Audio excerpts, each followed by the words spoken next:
Bienvenidos, esto es El Español Digital, la verdad sin complejos, nuestro programa La Lupa, y yo soy Paco Vendala. Bienvenido, Padre Apeles, es un honor de verdad porque le entrevistamos hace como un año y medio creo yo, era una entrevista telefónica, estábamos deseando hacerlo personalmente y de verdad que le agradecemos muchísimo que nos dedique este tiempo porque la otra vez quedamos encantados, no es hacer la pelota, no me caracterizo por eso, así me ha ido en la vida. Nos ha ido. Pero de verdad estamos encantados por el tiempo y por lo que nos va a contar.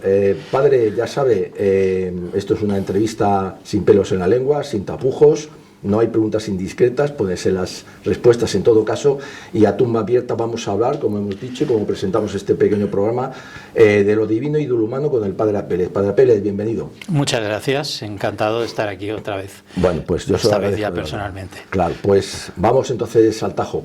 Muy bien. Padre Apeles, ¿vamos a tener Papa nuevo dentro de poco? Bueno, dentro de poco, es decir, yo no lo sé, ahora voy a hacer una profecía y en el momento en que la gente vea esto en internet va a decir, mira cómo se equivocó, por tanto prefiero no hacerlas. Yo digo, no soy ni profeta ni hijo de profeta, pero evidentemente el Papa tiene 88 años, le falta medio pulmón, en estos momentos está sufriendo pues una infección pulmonar grave, la cortisona parece que no hace efecto. Pero bueno, el año pasado por estas fechas estuvo hospitalizado, sí, y el anterior por estas fechas también estuvo hospitalizado. Quizá no con tan grave como ahora, pero bueno, todo puede... O sea, tampoco va... sabemos que no va a vivir muchos años más, pero... Claro, está claro. ¿Quién elige al Papa? ¿Lo elige nuestro Señor, el Espíritu Santo o una serie de personas que dicen que son cardenales? A ver, el único papa que fue elegido directamente por nuestro Señor fue San Pedro. En los demás siempre interviene el factor humano.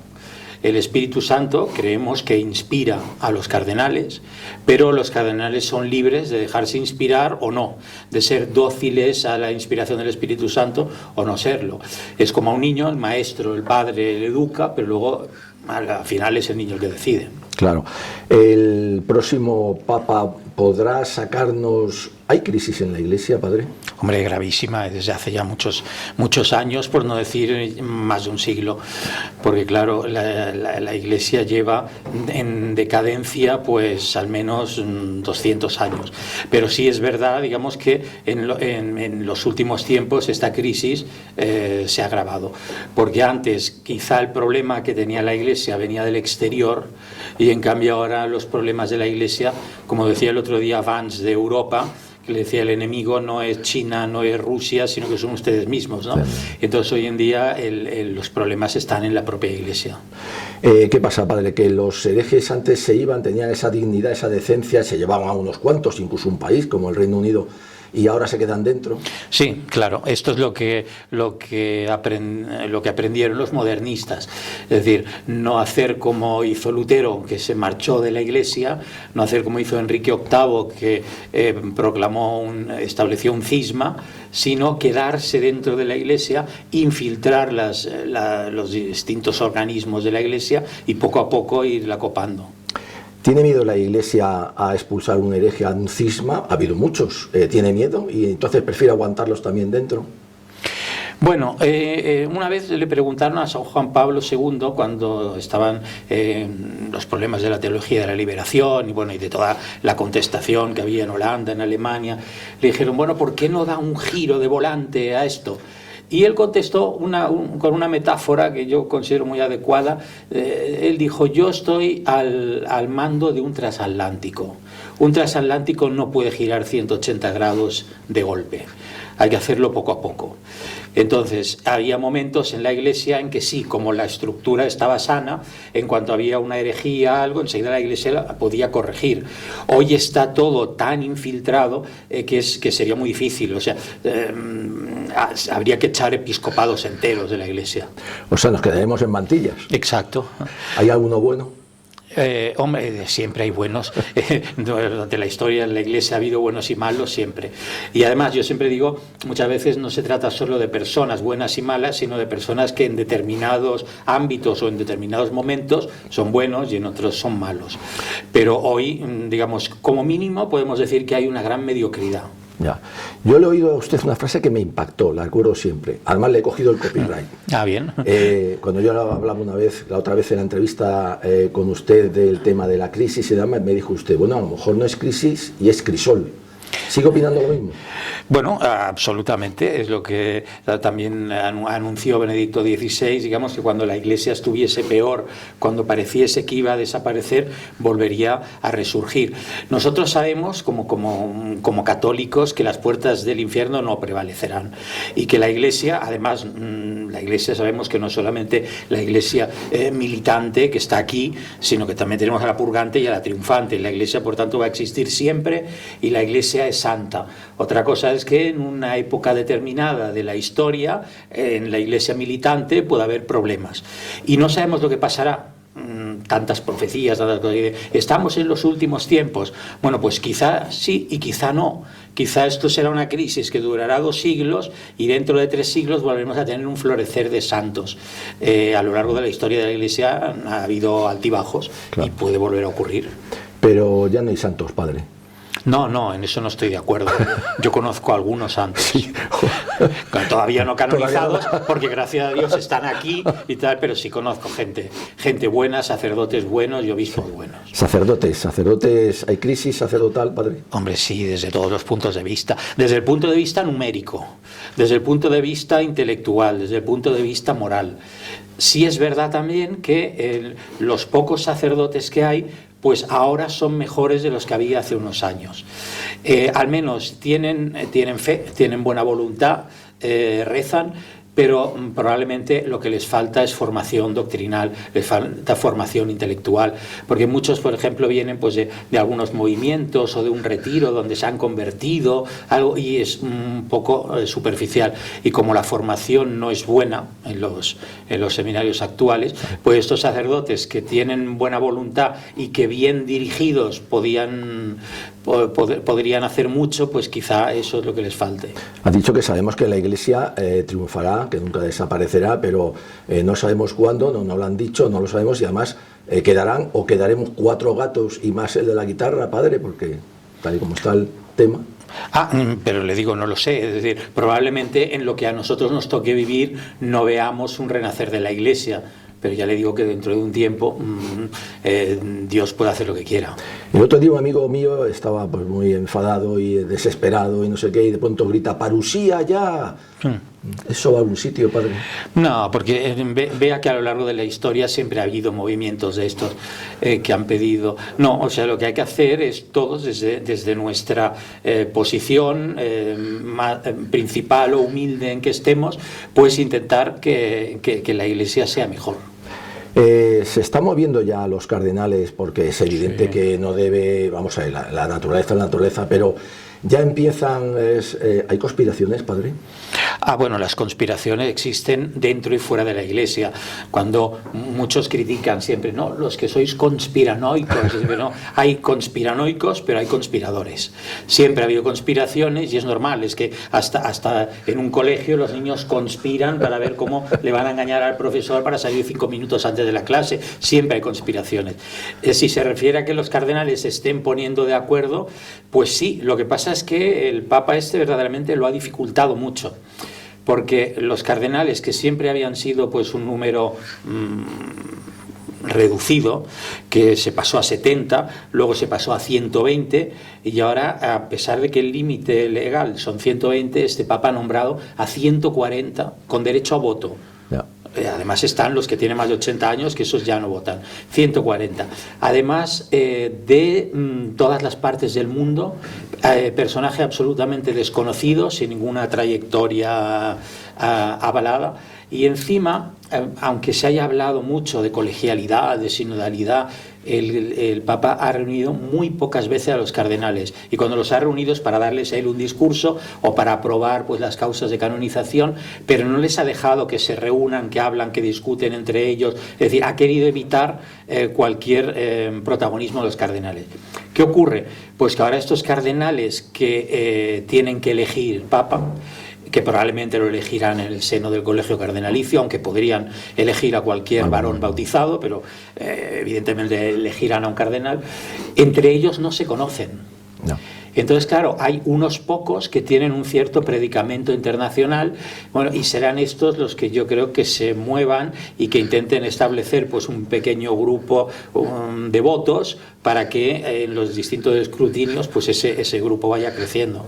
Entonces, ese, digamos, totum revolutum hecho de manera premeditada, ¿es bueno o está hecho con una malsana intención? Bueno, en primer lugar, la elección de muchos cardenales ha sido pues verdaderamente penosa. En el último consistorio, por ejemplo, se quiso crear cardenal a un cardenal asiático y nada, al día siguiente de anunciarlo el cardenal dijo que renunciaba. Se descubrió que tenía mujer e hijos. ¿Qué significa? Pues que no se había hecho bien el trabajo. Normalmente, antes de nombrar un cardenal, pues el nuncio, los obispos, se hacen informes, pero claro, si el Papa los elige a un señor que se encuentra en ascensor, pues ahí no ha habido posibilidad de informarse antes. Entonces, claro, el Papa en muchas ocasiones lo ha dicho, además, que él lo que quería era abrir procesos, y a ver lo que pasa. Entonces yo creo que en este caso, claro, si lo miramos desde el punto de vista humano, pues habrá más cardenales malos que buenos, pero nunca sabemos Dios lo que puede hacer y puede salir cualquier cosa. En realidad, de los cardenales, digamos, que había creado Pablo VI, luego salió Juan Pablo I y Juan Pablo II, es decir, algo completamente distinto. De Juan Pablo, los que creó Juan Pablo II eligieron a Benedicto XVI, eso era previsible. Pero los que creó Benedicto XVI no era previsible que escogiesen a Francisco y lo han hecho. Por tanto, un cardenal además puede pensar de una manera y cuando llega a ser cardenal pensar de otra. Y una cosa es lo que él piense o lo que él diga y luego a la hora de votar lo que vote, porque además, claro, el cónclave sabemos que es muy secreto, ¿no? Muy secreto. Por tanto, puede ocurrir cualquier cosa, es decir, un cardenal a lo mejor pues que entra con una intención política de hacer algo y de pronto se encuentra allí ante los frescos del juicio final y piensa que eso no es lo que tiene que votar en ese momento, ¿no? Dicen que eso pasó con Pío IX, creo que es, que eligieron a uno que creían que era tonto y les salió y les empezó a dar caña. Dicen eso, o sea, conservamos la esperanza, padre, de que pueda haber un giro. Además, muchas veces los cardenales no aciertan, eligen a un papa que dicen de transición y luego dura mucho, uno que piensan que no va a hacer nada y luego hace mucho. Yo creo, por ejemplo, que con el mismo Papa Francisco se equivocaron, es decir, ellos no esperaban esto. Y bueno, pues hay papas herejes, hay papas que no son papas. Esos son los antipapas, es decir, los que se proclaman papas no teniendo una elección canónica, pero claro, siempre es muy discutible. O sea, aquí todavía estamos enfrascados en discutir sobre el cisma de Occidente, sí.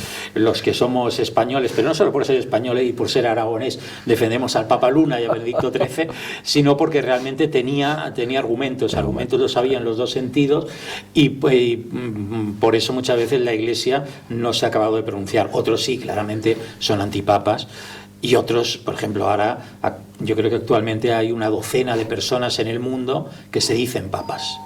Pero claro, esos no tienen ningún reconocimiento, ninguna validez. ¿La sede de San Pedro, la sede de Pedro, está vacante?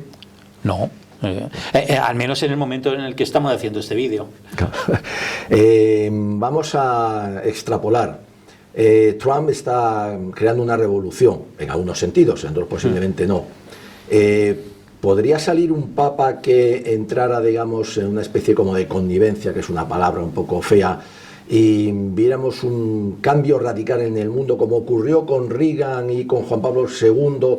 ¿Podríamos estar ante eso? ¿Es posible? sería ilusionante, incluso teniendo en cuenta con los defectos que puede tener cada uno como seres humanos. Sí, sí, realmente en un momento en que se pudiese ir más o menos de la mano en un cambio del mundo, pues sería bueno. Digamos, ahora la Iglesia está con el paso cambiado, y sobre todo además es que Francisco hace unos días hizo una carta furibunda a los obispos americanos contra Trump.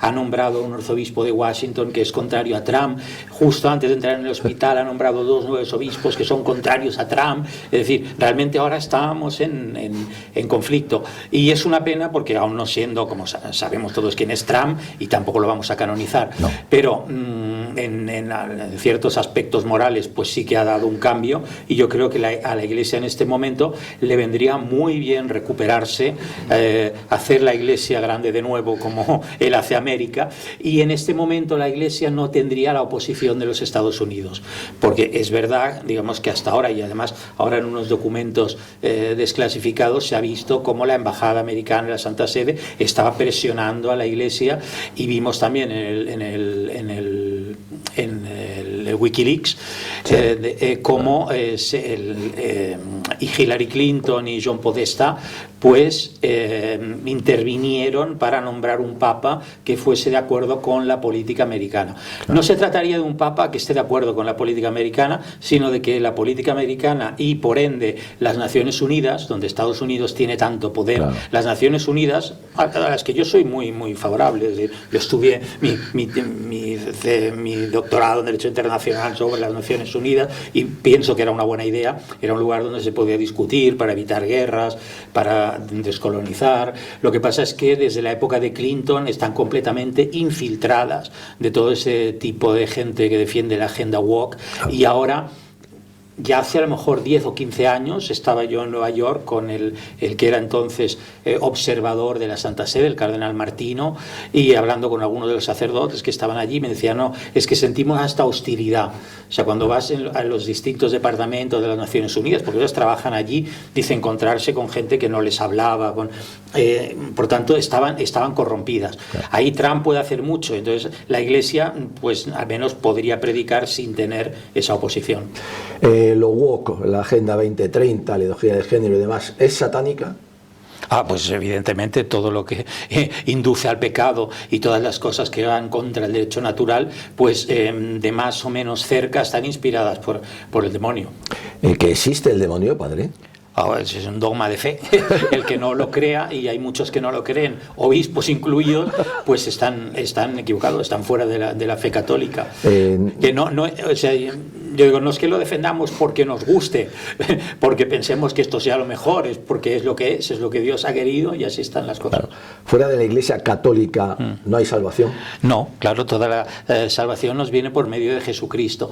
Otra cosa es que la gente que esté fuera de la Iglesia católica sin culpa por su parte, es decir, la persona pues que ha sido criada hindú, no ha oído nunca hablar del Evangelio, sigue su conciencia lo mejor que puede, pues también Dios le puede dar la salvación, pero esa salvación siempre viene a través de Jesucristo, porque es Jesucristo el que muriendo en la cruz nos obtuvo esa salvación.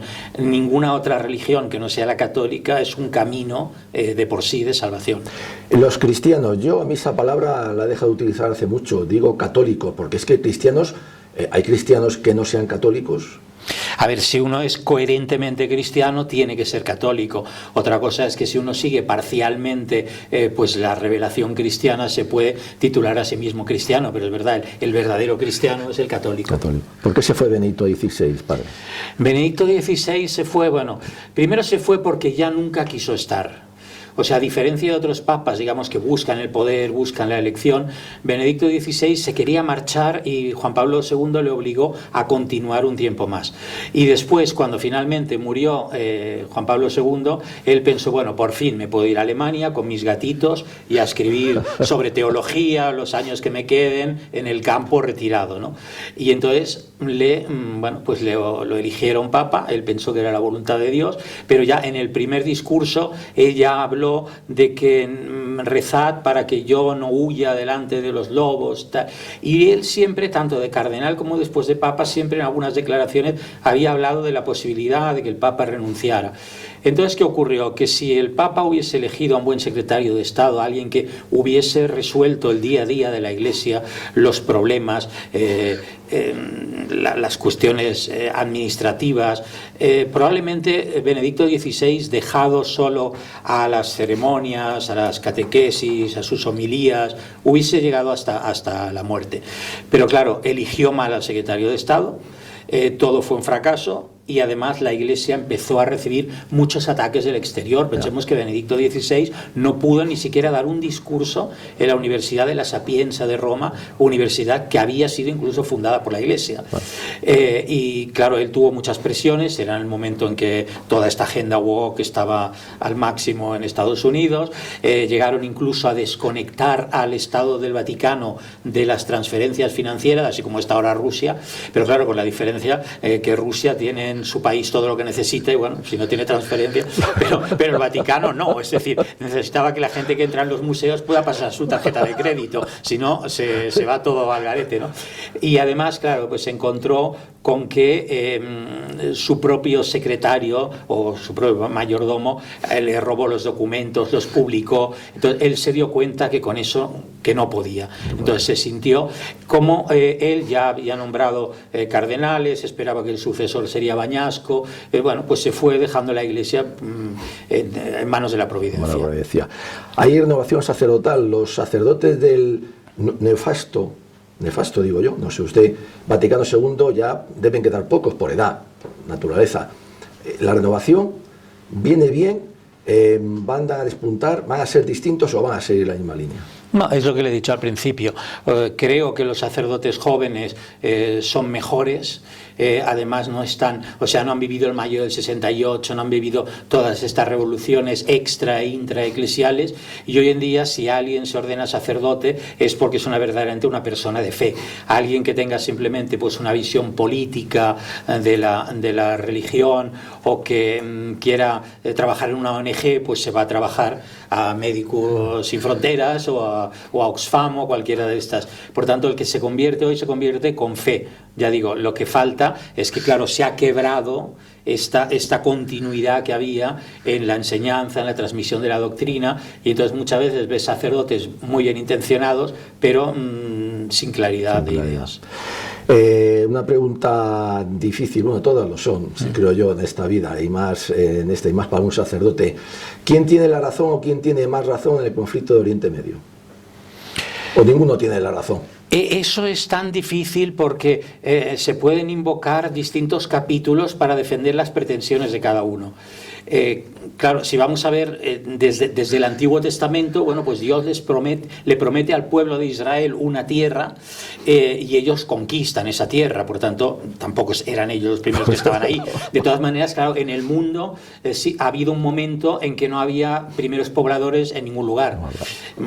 Muchas veces se habla, en Paraguay, que insisten mucho con los guaraníes, que son los verdaderos indígenas, ¿no? Los guaraníes, cuando llegó a España, habían llegado él 100 o 200 años antes, tampoco eran, es decir, todos provenimos del África, por tanto, bueno, pues poco a poco la humanidad se fue extendiendo. Entonces, claro, el pueblo de Israel, bueno, era el pueblo elegido de Dios mientras fue fiel a Dios.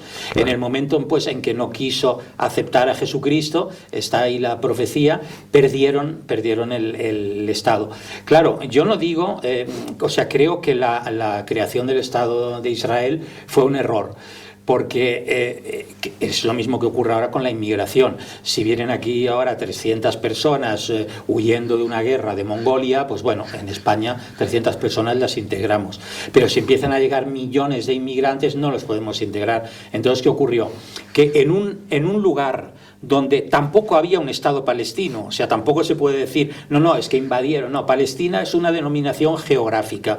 Eso era una parte que formaba parte del Imperio Otomano y que luego cuando se derrumbó el Imperio Otomano, bueno, pues los ingleses establecieron ahí un mandato de Naciones Unidas y por tanto ahí había gente que vivía, pero sin que existiera realmente un Estado.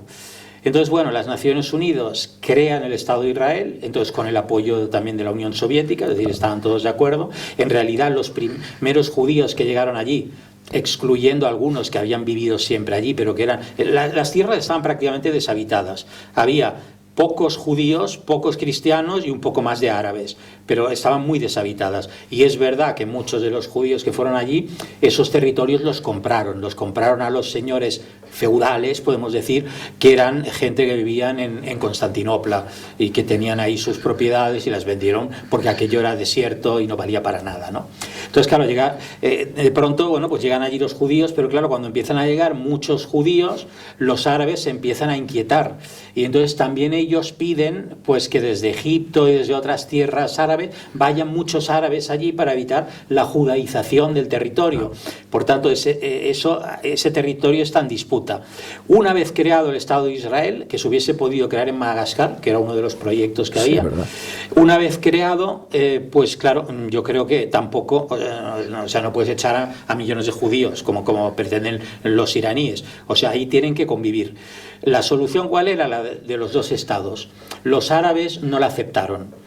En parte, bueno, tenían razón, porque es decir, algunos que vivían en Jerusalén, de pronto que les echen de su casa, donde han vivido ellos, sus padres, sus abuelos, pero claro, con el tiempo, y visto que además Israel ganó las guerras, pues yo creo que con el dinero de Israel, con el dinero que ha dado Europa, con el dinero que ha dado Estados Unidos, los palestinos podrían perfectamente haber creado su Estado y bueno, aceptar que han perdido una parte de su territorio y vivir allí y progresar. En cambio, siempre se mantuvo a los palestinos de una manera en que no se integraron en la sociedad. Primero crearon tantos problemas en Jordania.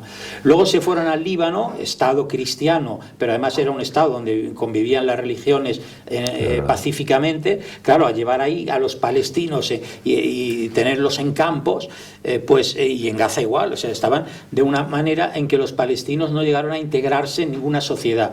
Entonces, ahí, ¿qué pasa? Que con los años se ha ido creando un odio que es muy difícil que se solucione. Entonces, claro, solucionarlo como pretende Israel, es decir, ocupando cada vez más terreno, ocupan cada vez más terreno, pero la gente les odia cada vez más. Claro. Y hacer que 1,5 millones, 2 millones de personas se tengan que ir de Gaza. ¿A dónde? ¿Se van a ir a Egipto? Bueno, no es que en Egipto haya 2 millones de viviendas, o digamos 400.000 viviendas listas para esta gente que llega, sino que van a estar en campos de refugiados también. Esa gente continuará odiando a Israel, que ahora será más grande, pero les continuarán odiando. Claro. Por tanto, hay que llegar pues a algún modo de arreglo. Porque ambos bandos han perdido los papeles desde hace mucho, unos por el terrorismo y otros por lo que está diciendo, ¿no? O sea, que mejor neutrales en ese aspecto, padre. A ver, el problema es que los cristianos que están ahí, que además han estado siempre en minorías, tanto en Gaza como en Cisjordania, como en el Líbano, pues claro, cada vez van desapareciendo y van siendo más atacados. A nosotros todas estas peleas, todas estas guerras nos perjudican. Claro.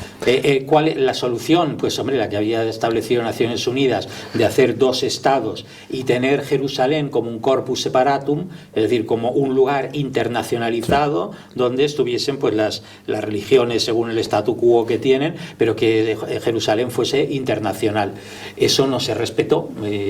Israel ocupa todo Jerusalén y bueno, pues la Iglesia con acuerdos pues mantiene un cierto status quo de los lugares santos, pero lo que es la comunidad cristiana pues cada vez va menguando.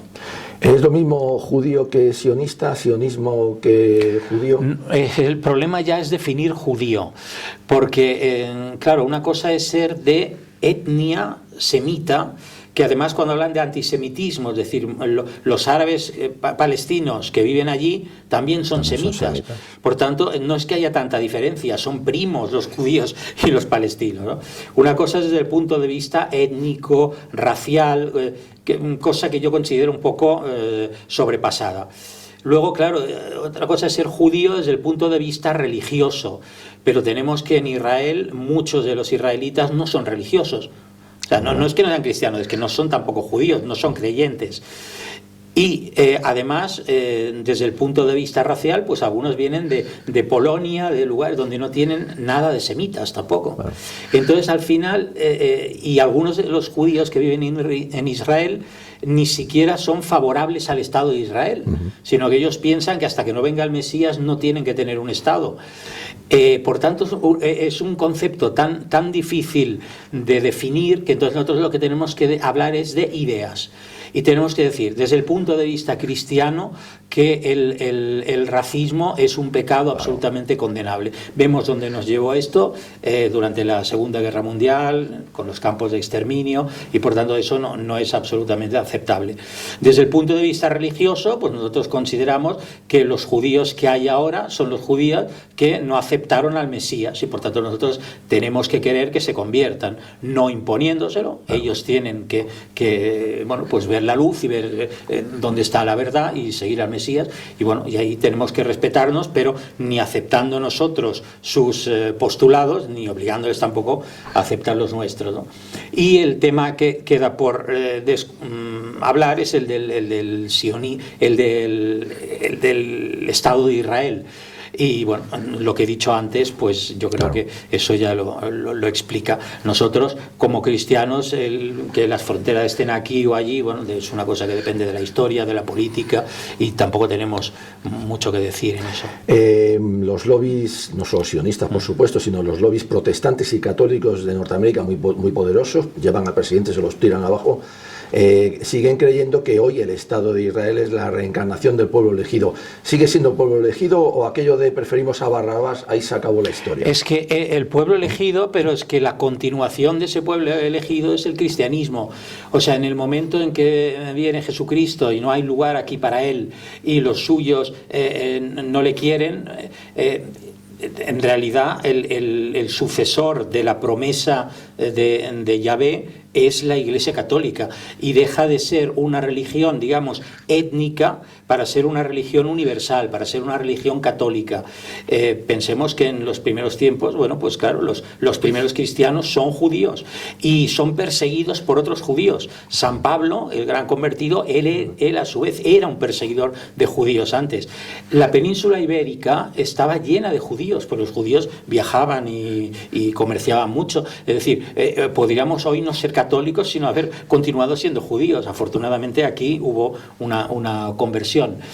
Pero, claro, el pueblo elegido es el pueblo de Dios, es aquel con el que Dios ha hecho una alianza en el Nuevo Testamento con la muerte de Jesucristo, y es toda la humanidad que reconoce a Jesucristo. ¿Quién tiene más razón, quién tiene toda la razón o quién no tiene ninguna razón en el conflicto ruso-ucraniano, en la guerra esta de Ucrania? Bueno, aquí esto también es complicado porque históricamente tampoco existió Ucrania.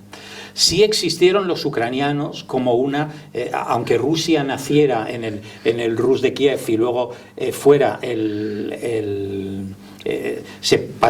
poder se pasara a Moscú, sí existió un pueblo, podemos decir una nación de ucranianos, gente que tenía pues una cultura y unas especificidades propias, además que eran caballeros, eran los cosacos y fueron importantes.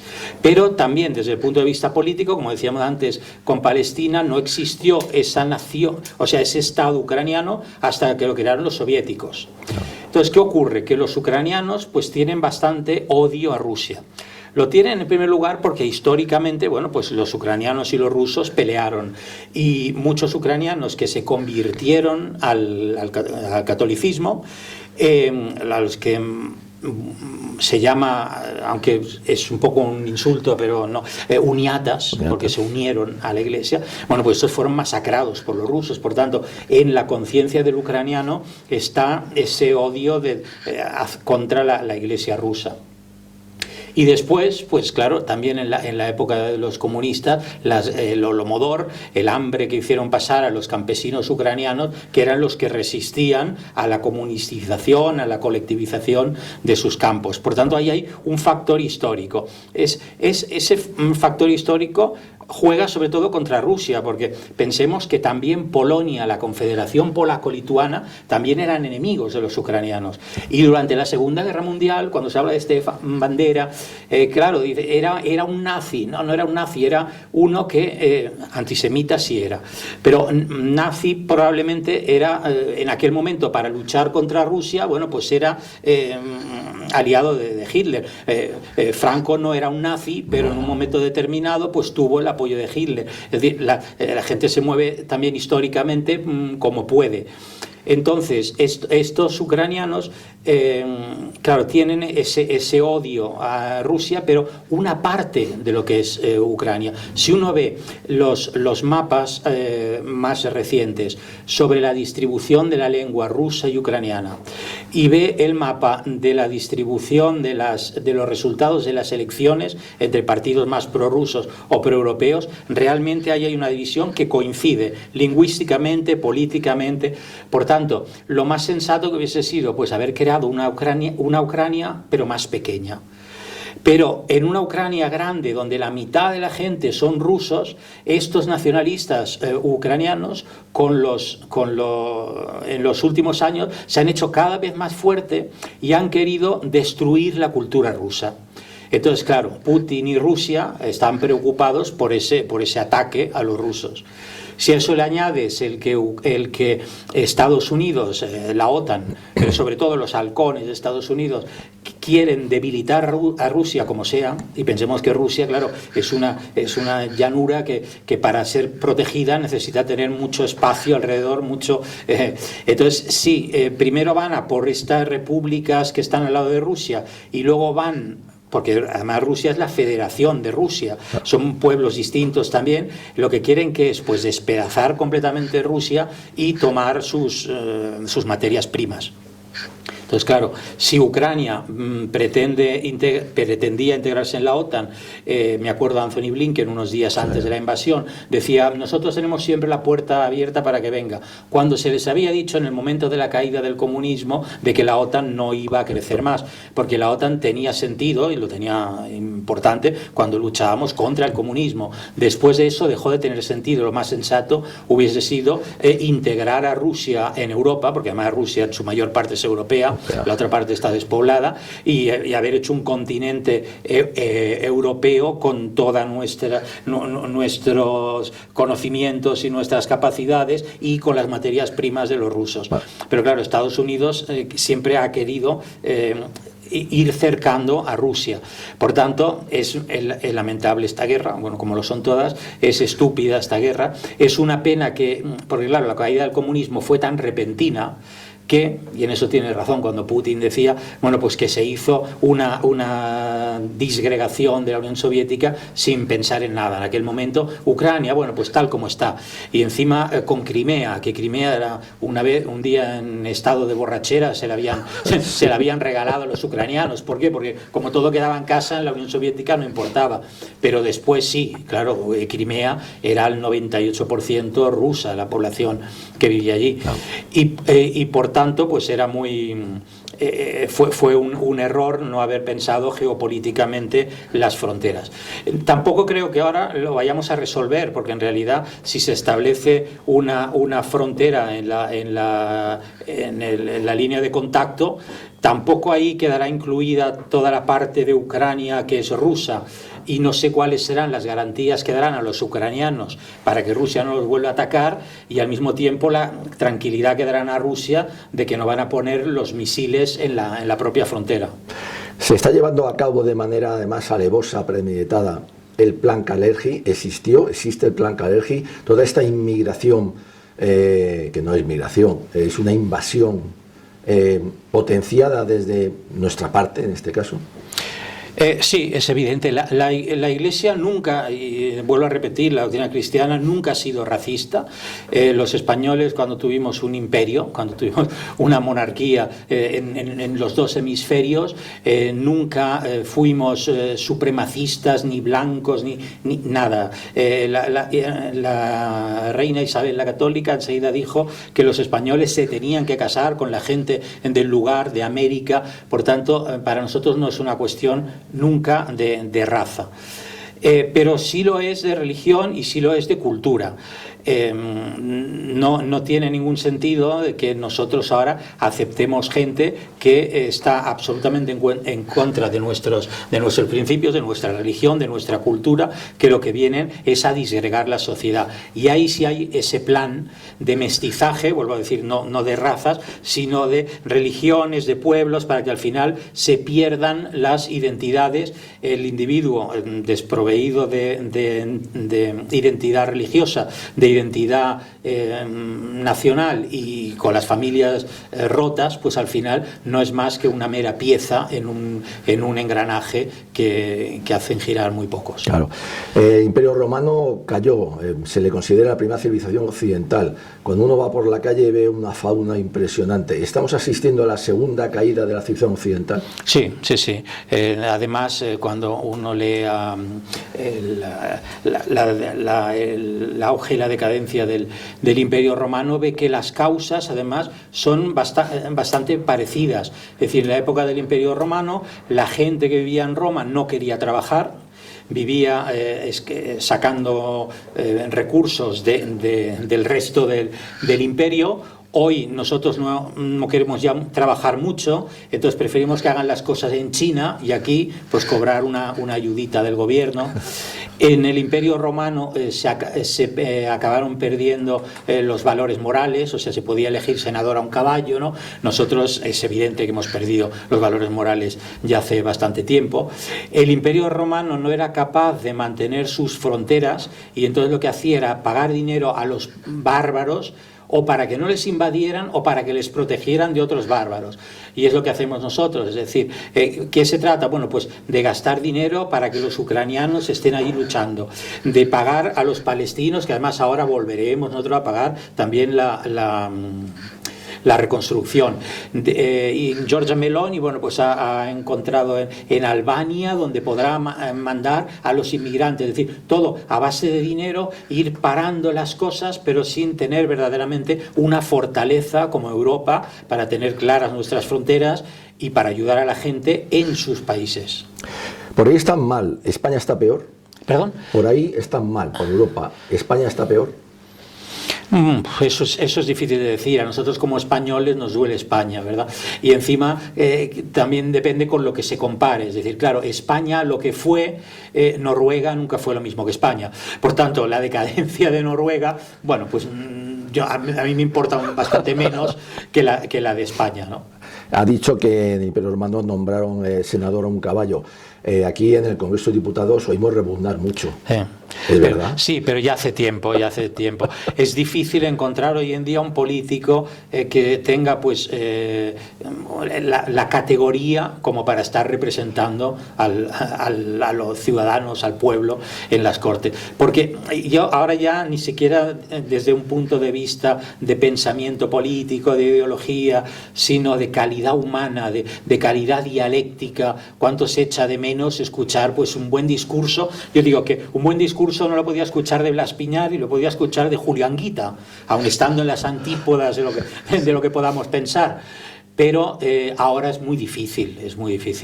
Yo perdí la última ilusión cuando se fue Macarena Olona. En todos los colectivos hay ovejas negras, pero ¿cuál es el problema? ¿La oveja negra o los que ven a la oveja negra y la permiten, la tapan, la ocultan? Me refiero a la Iglesia, ya sabe a qué me refiero, padre. Sí, y eso creo que incluso es más grave la segunda parte que la primera. Es decir, que ha habido abusos terribles en la Iglesia que vienen ya, bueno, pues eso, desde la época de lo que se llamaba el americanismo, cuando empezó todo este liberalismo a entrar en la Iglesia. Ha habido abusos durante muchos años. Pero si vemos la historia, pues también hubo momentos en que hubo sacerdotes, obispos, papas que cometieron abusos. El problema es que ante los abusos no se haya reaccionado. Y se hayan tapado las cosas de un modo sistemático en todo el mundo durante tantos años. Ahora es muy triste, por ejemplo, los millones que ha tenido que pagar la Iglesia americana en compensaciones, en acuerdos con las víctimas, y eso, claro, empobrece a la Iglesia, tiene menos posibilidad de hacer cosas. pero todo eso es responsabilidad de todos los obispos que estuvieron pues en los años 50, 60, 70, 80, 90 y vemos que fue una cosa terrible. Organizaciones importantes que fueron fundadas por degenerados y que ante esto pues la Iglesia haya callado tanto tiempo, la haya tapado, hayan enviado a un cura de un sitio a otro para que no se hable más, en lugar de como ocurriría en cualquier otro organismo. Cuando hay algo que es nocivo, pues se lo quita. Se nos va acabando el tiempo, Padre Pérez. Bueno. Qué pena, porque la verdad que es un placer, un gustazo y se aprende muchísimo. Una última pregunta, vamos a ver, dos últimas preguntas. ¿Eucaristía o santo sacrificio de la misa? Bueno, son dos cosas distintas. Es decir, la Eucaristía es un sacramento que viene confeccionado dentro de la Santa Misa. Pero entonces no hay que confundir una cosa con la otra. Es decir, lo que está en el sagrario, lo que está en la custodia, eso es la Sagrada Eucaristía. El rito en el que se confecciona esta Eucaristía es lo que llamamos la Santa Misa. Por tanto, yo nunca diría voy a la Eucaristía, voy a misa. Y en la misa sé que después de la consagración voy a tener el sacramento de la Eucaristía. Porque, a ver, en sí quizá no tenga mucha importancia. Es decir, Eucaristía significa acción de gracias, pero el problema es que la misa tiene 4 fines, y hablando solo de la acción de gracias estamos olvidando, por ejemplo, uno que es muy importante, que es el propiciatorio. ¿Cuánto tiempo lleva de sacerdote, padre? Desde 1993. Ya son años. Sí. Contento.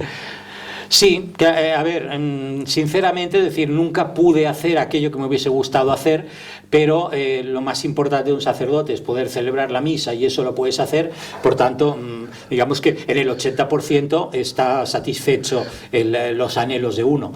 Claro, luego quedan otras cosas que se hubiesen podido hacer. Ahora, de verdad, última pregunta, no le molesto más. No, no se preocupe. ¿Es usted un hombre y un sacerdote feliz? No. No, sinceramente no. Es decir, claro, además de que la felicidad, digamos, es algo que no se obtiene en esta vida, y que en esta vida, bueno, pues si estamos en gracia de Dios y podemos estar más o menos bien, pero feliz en cuanto porque la felicidad es la posesión del bien eterno, y además sin posibilidad, sin miedo a perderlo. Y yo creo que hay muy poca gente feliz en esta vida, pero además yo creo que vivimos una época en la que la gente no somos especialmente felices.